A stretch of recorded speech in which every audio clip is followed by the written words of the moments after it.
What happens when an elderly father just wants to have lunch with his family? He brings over a homemade pie, and hears 4 words that change everything. What happened next didn't just shake his family, it shook the entire town. They say aging gracefully is an art. But let me tell you something. I feel like a painting someone left out in the rain. My name's Walter Jenkins. I'm 72, retired machinist, 2 bad knees, 1 useless hearing aid, and a heart that still remembers what it felt like to matter. My daughter, Melissa, and her perfectly trimmed suburban family live next door. Yes, next door. That's supposed to be a blessing, right? It used to be. This past Sunday, I decided to do something sentimental. Helen, my late wife, used to bake the most incredible apple cinnamon pie, the kind that filled the whole block with that home smell. She's been gone 6 years now, but sometimes I hear her voice in the back of my head saying, "Walt, if you're going to mope, at least do it with a pie in the oven." So I got up early, pulled out the flour and apples, and followed her old recipe to the letter. No shortcuts. Even peeled the damn apples by hand. Took me an hour with these fingers that don't bend like they used to. But I was proud of it. I thought, this'll mean something. They'll remember I'm still here. Wrong. I wrapped it up, walked it over, rang the bell. Melissa answered like she wasn't expecting me, which, to be fair, she wasn't. But I raised her to believe that family didn't need appointments. "Hey, Dad," she said, looking over her shoulder like she had somewhere else to be. Craig, her husband, a man with all the warmth of wet cardboard, was watching TV inside. The grandkids didn't even glance up from their screens. "I made pie," I said, holding it out like a peace offering. She took it. "Oh, thanks. I guess you can leave it on the counter." I cleared my throat. I thought maybe I could join for lunch. It's been a while. There was hesitation. That pregnant pause where people scramble for polite ways to say no. Today's not great, Dad. Craig's folks are coming over, and the kids have school stuff." Translation: "You're not welcome." I nodded. "Sure, no problem." As I turned to leave, the door still slightly ajar, I heard it. 4 words. 4 soft-spoken grenades. He's becoming a burden. You know what getting hit by lightning must feel like? I imagine it's similar. Cold at first, then white-hot. My ears rang. My chest tightened. I didn't turn back. I couldn't. My pride wouldn't let me. I walked home slow. Like the wind had been knocked out of my bones. That pie? That goddamn pie I made with hands that cramp up every 10 minutes? That wasn't just dessert. That was a message, a connection, a reminder that I'm still here, still trying. And they threw it on the counter like junk mail. I sat in my kitchen that night, staring at the pie plate I made for Helen 30 years ago. Ceramic, with "Made with Love" carved into the edge. She'd laugh at how sentimental I've become. Me, the guy who once refused to hang Christmas lights because it was wasteful. I didn't cry. Crying is for people who still think someone will notice. Instead, I wrote in Helen's old journal, something I hadn't done in years. Today I learned I'm not family. I'm an obligation. The man who walked my daughter to school in the snow, who sold his tools to pay her college tuition, is now a burden. I underlined the word burden so hard the page tore. The next morning, I got a note from the HOA stuck in my mailbox. "Please move your vehicle. Non-operational cars are not permitted on driveways." Non-operational? My Buick runs just fine. I just don't drive much because my knees feel like someone replaced the joints with marbles. That car's older than Craig's hairline, and a hell of a lot more dependable. I called Melissa. "Oh yeah, about the car," she said, like we were discussing a dead plant. Craig brought it up. Maybe it's time to let it go? It makes the neighborhood look outdated. Outdated. Like me. I needed air.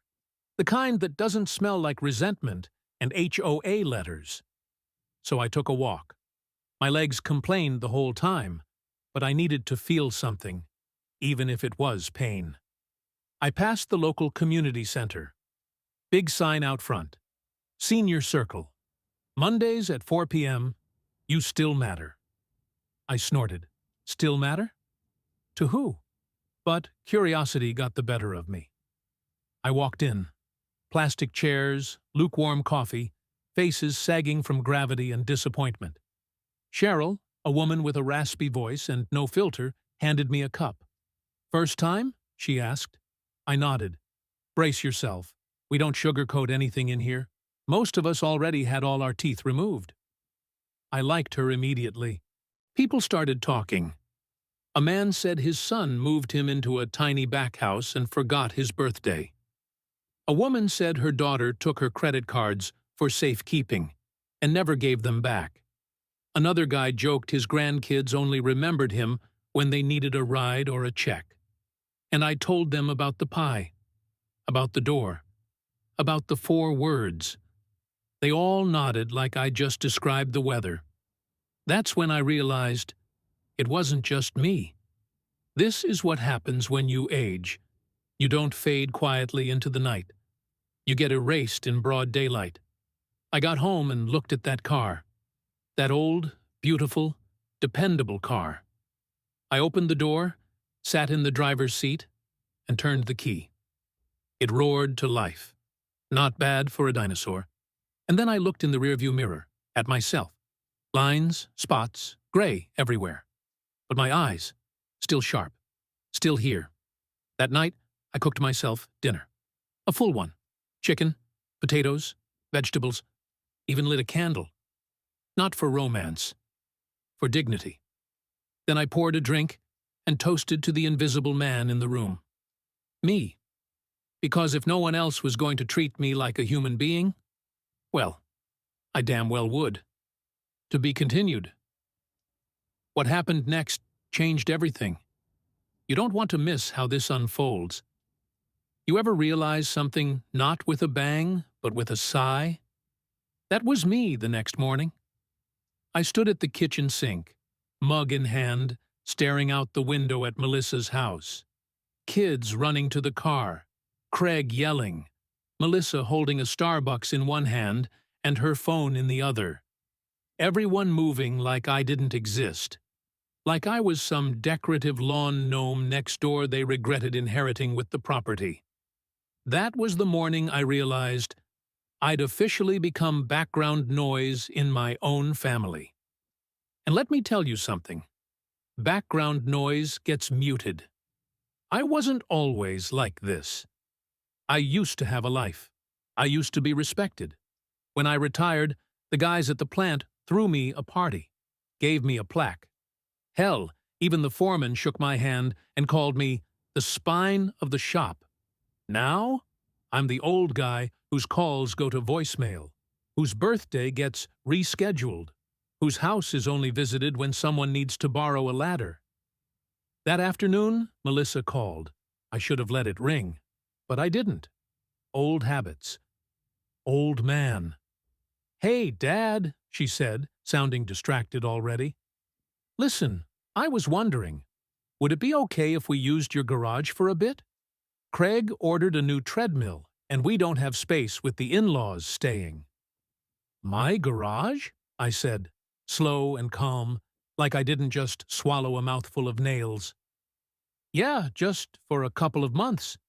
You don't really use it, do you?" "Of course I use it. It's where I sit sometimes just to think. It still smells like sawdust and oil. It's got Helen's old gardening tools. My hands remember every dent on that workbench. That garage is my sanctuary." But I didn't say that. I said, "Sure," because I was tired, and because I wanted to see how far they'd go. Turns out, pretty damn far. The next day, Craig came over with a smile and a crowbar. Didn't knock, Just walked into my garage like he owned the place. "Hey, Walter, just clearing out some space. Hope you don't mind. Had to move your old shelves." He pointed to a pile of my stuff, now dumped in the corner like a thrift store reject pile. "Oh, and we might run an extension cord through the side window. The treadmill's got Bluetooth or whatever." Bluetooth? In my garage?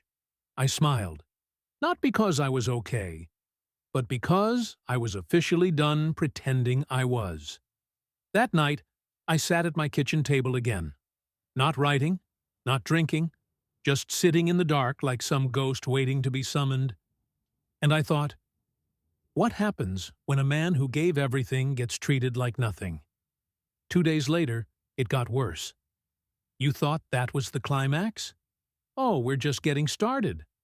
I was at the community center, trying to act like a normal person. Signed up for senior chess club. Thought it'd be fun. Thought maybe I'd find someone to talk to who didn't look through me like I was a window.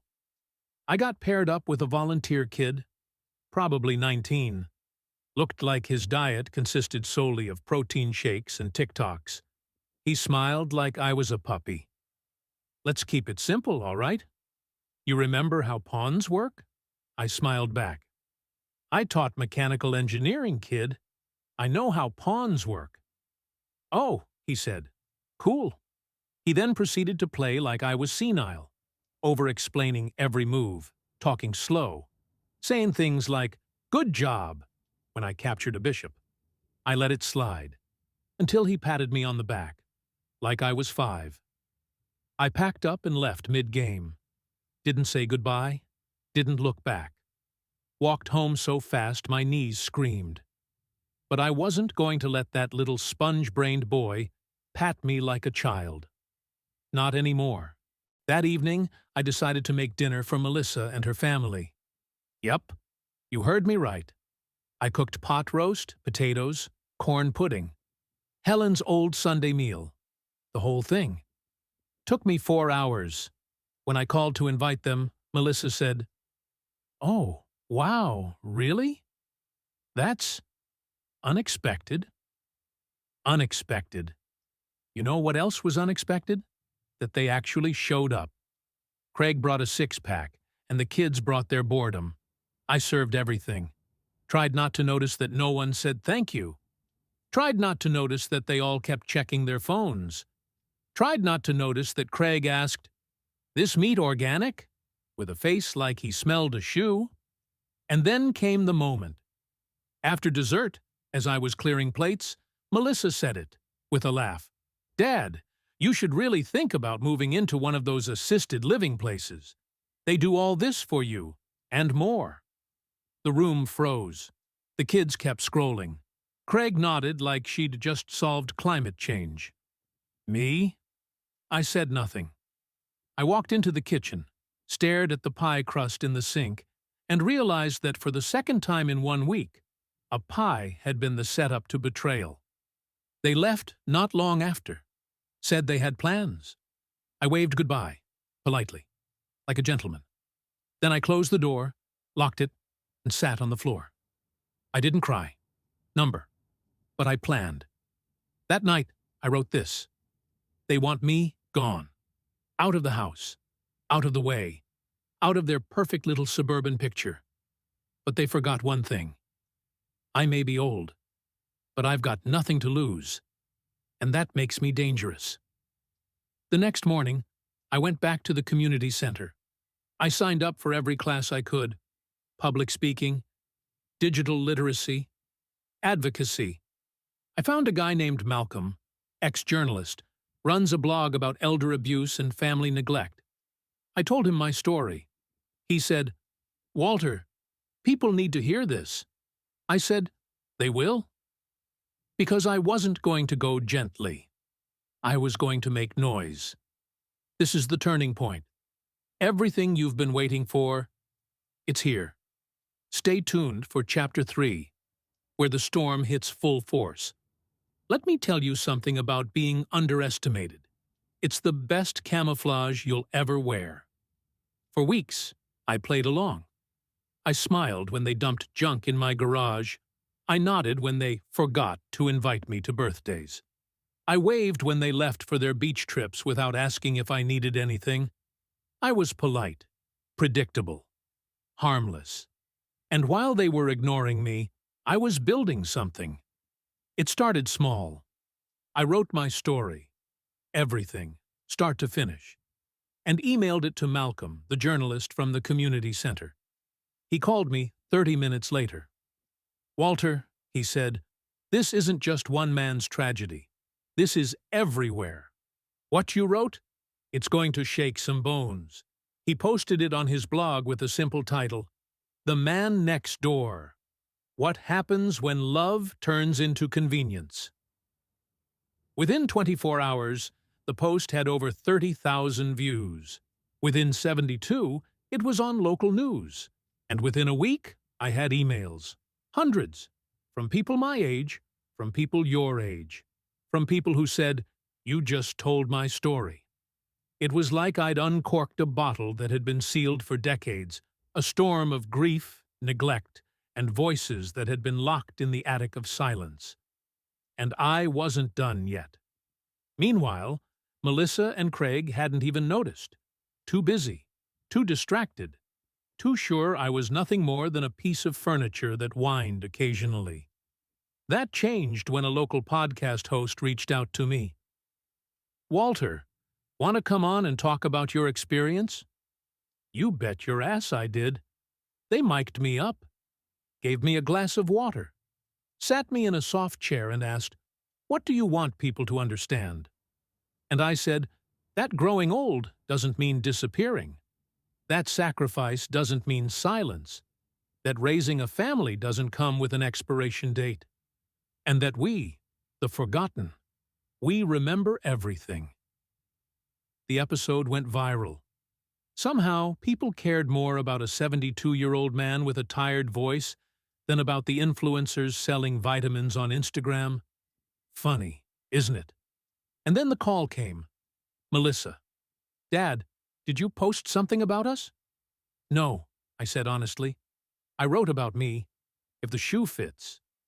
Silence. "You're making us look bad," she snapped. I laughed. "You made you look bad. I just stopped pretending it was fine." Click. She hung up. The next day, I got a knock on the door. Craig, arms crossed, face like he just lost a promotion. "Walter, this blog stunt? It's gone too far." I raised an eyebrow. "Did it? Or did I finally go just far enough?" He stepped forward. "You need to take it down." "And you," I said, stepping right up to him, "need to take your treadmill out of my garage." That was the first time he didn't have a comeback. Later that night, Melissa showed up. No warning, no pie, just fury. "Do you have any idea what you've done? My boss saw that story. We're humiliated." I stood there in my doorway, the same one she wouldn't let me walk through just weeks ago, and said, "Good. Maybe now you'll understand what humiliation feels like." She teared up. "You're ruining your own legacy, Dad." "No," I said. "You ruined it. I'm just finally giving it a voice." But it wasn't about revenge anymore. It was about truth. And here's the thing about truth. It's got a long shelf life. You can bury it, ignore it, paint over it with polite smiles and holiday cards, but it doesn't die. It waits. And when it comes out, it rattles the whole damn house. The momentum didn't stop. I was invited to speak at a town hall event about elder neglect. Me, Walter Jenkins, the man who once was told he was becoming a burden, now had a microphone in front of 200 people. I stood up there in a pressed shirt and trembling hands, and I let it all out. They say old age is a blessing. But let me tell you what it really is. It's lonely. It's invisible. It's sitting in your kitchen, wondering if anyone would notice if you disappeared. But I'm still here, and I'm done being silent. I got a standing ovation. Someone yelled, "Tell them, Walter!" I nodded. I already had. Back home, things changed. My mailbox started filling with letters. Real letters. Handwritten ones. From strangers who read my story and decided to check on their parents. From grandkids who said, "I never realized how cruel we'd been." From people who finally saw their own Walter. As for Melissa, she didn't talk to me for 2 weeks. Then one morning, she showed up. No Craig, no kids, just her. She stood on my porch, eyes red, holding a pie tin. "Apple cinnamon," she said. I took it, opened the lid, and saw the pie was burnt. She laughed awkwardly. I tried. I stared at it. Then I stared at her. "You remember what you said, Melissa?" She looked down. "I do." "You broke something." "I know." We stood in silence. And then, softly, she said it. "I'm sorry." I didn't hug her. I didn't cry. I just stepped aside and said, "Come in." This was the climax. The storm hit, and Walter stood tall. But the story's not over yet. What comes next is quieter, but even more powerful. Stay for Chapter 4. The aftermath, the healing, the truth behind those 4 words. You'd think after all that, the blog post, the podcast, the town hall, I'd be walking around like some kind of local celebrity. Maybe wear sunglasses in the grocery store, nod at people like I'm doing them a favor by being alive. But the truth is, after the storm, it got quiet. Not empty, not lonely. Just still. That's the part they never talk about, isn't it? You fight so hard to be heard, to be seen. And when you finally are, the world tilts just enough for you to breathe again. And then it waits. Not for applause, not for revenge, but for what you'll do next. Melissa started coming around more after the pie. Burnt, by the way, really badly. But it was the first thing she'd made for me since, I don't know, since she was 12, maybe, and made me a birthday sandwich with a candle stuck in a slice of ham. So I ate it, all of it. Crust like cardboard, apples still cold in the middle. Didn't matter. That pie tasted like remorse, and that's a flavor I could swallow. She didn't apologize every time she came. And that, weirdly enough, was the real apology. She didn't try to fix the past in one go. She just stayed, sat with me, brought the kids sometimes. They were awkward at first, but then they started asking questions. Real ones. "Grandpa, did you really ride a motorcycle? Were you in love with Grandma? What's a VCR?" I started telling them stories. At first, they rolled their eyes, but then they stopped looking at their phones. And Craig? He kept his distance. Fine by me. We nodded across the fence. No more treadmill in my garage. No more notes taped to my door. Peace, not friendship. I can live with that. But the most surprising change? Me. I stopped waiting to be invited. I joined a group at the library. Late Bloomers Writing Club. Bunch of old-timers like me with something to say. And finally, the time to say it. I started writing columns, essays, rants, even a few sarcastic pieces about neighborhood politics. One of them got picked up by a regional senior magazine. The editor called me refreshingly brutal. Damn right. One day, Cheryl, the chain-smoking truth bomb from the community center, asked me why I'd started all this. "You could have just kept stewing in silence," she said, lighting another cigarette without asking if I minded. "Most folks do." I thought about that for a long time, and then I said, "Because I was tired of being everyone's background music. Always there, never noticed." She nodded, blew smoke toward the ceiling. "Well, now you're surround sound, baby." We both laughed until we coughed. Weeks passed. Letters slowed down. The podcast faded into someone else's spotlight. The blog stopped trending. But I didn't stop living. I started being again, not as the guy waiting for someone to remember him, but as someone who remembered himself. One Saturday morning, I sat on the porch, coffee in hand, watching the sun hit the fence between my house and Melissa's. She walked over. No phone, no agenda. "Morning," she said. "Morning." She sat down beside me. We didn't say anything for a while. Then, almost casually, she said it again, different this time. "Dad, thank you." I looked at her. "For what?" "For not giving up. On yourself. Or on me." I nodded. "Took me long enough." She smiled, then asked, "What were the 4 words, anyway?" I blinked. "What do you mean?" "The title. Your story. Old age is fine until they say these 4 words." "What were they?" I stared out at the street, the quiet rhythm of life carrying on. And then I said, "He's becoming a burden." She flinched. "I remember," she whispered. "So do I said. Then I sipped my coffee and added softly, "But now I know better. Because old age isn't the burden. Silence is. And I don't plan on being silent ever again." The end.